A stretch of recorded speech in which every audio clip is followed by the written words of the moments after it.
Is Trita Parsi, the co-founder and executive vice president of the American think tank Quincy Institute for Responsible Statecraft.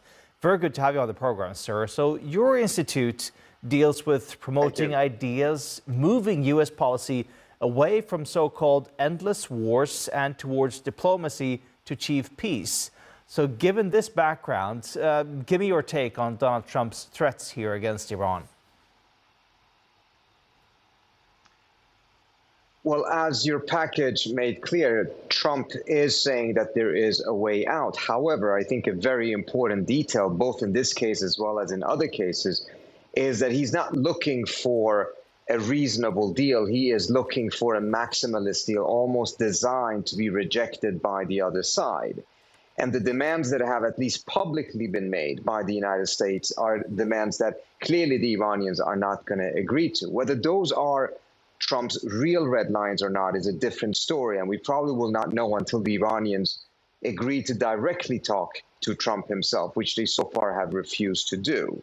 But the manner in which this has gone forward, as well as in previous cases with Iran, is that Trump actually moves his red lines to something that is designed to be rejected in order to create a pretext for a military confrontation. And he's also telling Iran that time is running out, and he's warning that the armada that he's sending is bigger than the one that he actually sent to Venezuela. Does that mean that he's actually preparing to possibly change the leadership of Iran?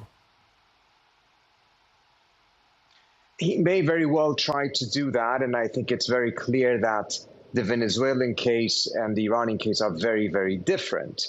Caracas is right on the coast. The U.S. is much closer to it.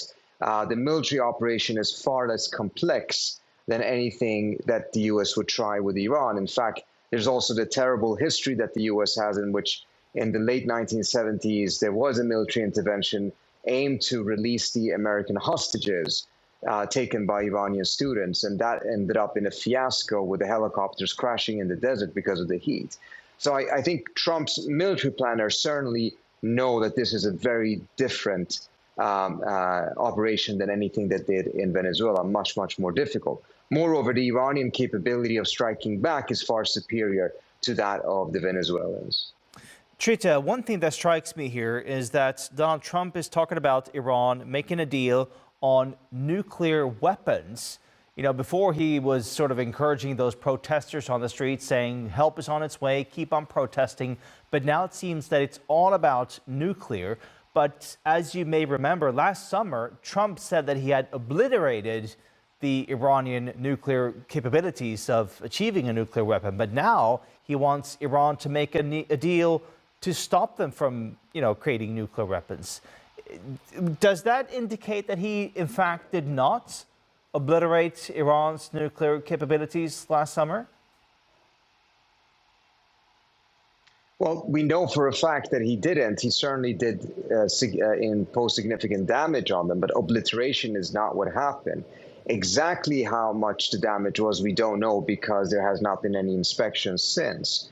But I think this is part of the reason why we have to be careful not to take too many of the things that Trump says literally, because as you pointed out, suddenly there's no messaging about the protests at all. Whereas that can change tomorrow, and perhaps if there is a military confrontation, he will go back to using the protest as one justification for him having taken military action. Again, I think there is a de-escalatory path out of this. It does require that Trump actually adopts much more reasonable red lines and demands. And this is the same thing as the Turkish foreign minister have said, which is that this approach that the U.S. is pursuing is not the manner in which you will have successful diplomacy.